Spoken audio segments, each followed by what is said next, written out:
తెలుసుకున్నారు. ఇప్పుడు క్రీస్తు భూమి మీదకి రావడానికి ముందే అక్కడ వివరణ ఇచ్చేసి వచ్చాడు. నేను వెళ్తున్నాను, భూమి మీద నుండి నా పావురాన్ని, నా నిష్కలంకురాలని, నా భార్యగా ఉన్న మానవ జాతిని నేను తీసుకొస్తాను. వారి కోసం మీరు ఇక్కడ స్థలం ఖాళీ చేయాల్సి వస్తుంది. ఎందుకంటే వారు మీకంటే అధికమైన జ్ఞానంతో నింపబడబోతున్నారు. అందుకని లేఖనంలో ఏముందో తెలుసా? పర్వతములంట, శిఖరములు గల పర్వతములంట ఆయన నివాసముగా ఎన్నిక చేసుకున్న కొండను చూసి ఓర చూపులు చూచుచున్నాయంట. పరమగీతంలో ఉన్న అద్భుత రహస్యం చూడండి. శిఖరములు గల పర్వతములు ఆయన నివాసముగా కోరుకున్నటువంటి కొండను చూసి, కీర్తనలో ఉంటుంది మాట, ఓర చూపులు చూచుచున్నాయంట. ఎంత దౌర్భాగ్యం అంటే,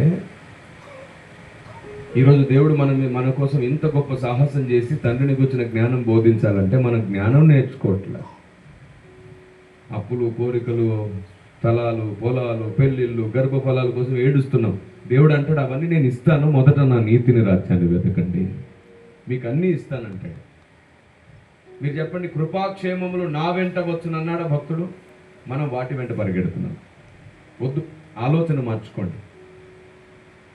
కృపాక్షేమములు మన వెంట పరిగెత్తుకొచ్చును గాక. మనం ప్రాస్పరిటీ వెంట కాదు, ప్రాసెస్ వెంట పరిగెడదాం. ప్రాస్పరిటీ మన వెంటే వస్తుంది, వచ్చేలా దేవుడు సెలవిస్తాడు. ఆమేన్. నేను ప్రతి సభలో చెప్తున్నాను, వద్దు, అందరికీ అవగాహన కలిగించాలని. త్వరగా, సాధ్యమైనంత త్వరగా మన ఆలోచన మార్చుకుందాం.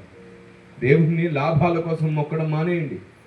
నేనే నీకు లాభంగా బ్రతుకుతానయ్యా అని అడగడం ప్రారంభించండి. మనం వెలుగులో ఉండి మనమే వెలుగు కాలేదని ఎప్పుడు నేర్చుకుంటారు, ఎప్పుడు తెలుసుకుంటారు?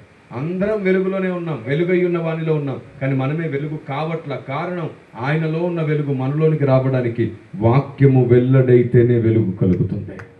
Praise the lord. వెల్లడైన వాక్యం అర్థమైతేనే వెలుగు కలుగుతుంది. ఈ కారణం చేత ఆయన ఎక్కడ నివాసం చేస్తున్నాడు అక్కడ మనల్ని కూడా ఉంచాలనుకున్నాడు. దేవదూతలకు ఎప్పుడైతే ఈ మాట దేవుడు చెప్పాడో అప్పుడు వాళ్ళు అప్పీల్ చేశారు. అంటే వాళ్ళు వెంటనే, అయ్యా ఇది న్యాయం కాదు, ఇది మా స్వాస్థ్యం, ఇలా మా స్వాస్థ్యాన్ని ఇంకొకరు తీసుకోవడం మాకు ఇష్టం లేదని చెప్పి దేవుని దగ్గరికి, పరలోక సింహాసనం దగ్గరికి వెళ్ళి వారి బాధ వ్యక్తపరుచుకున్నారు.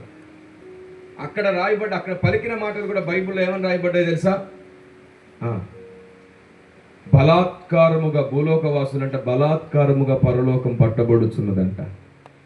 బలాత్కారముగా పరలోకం.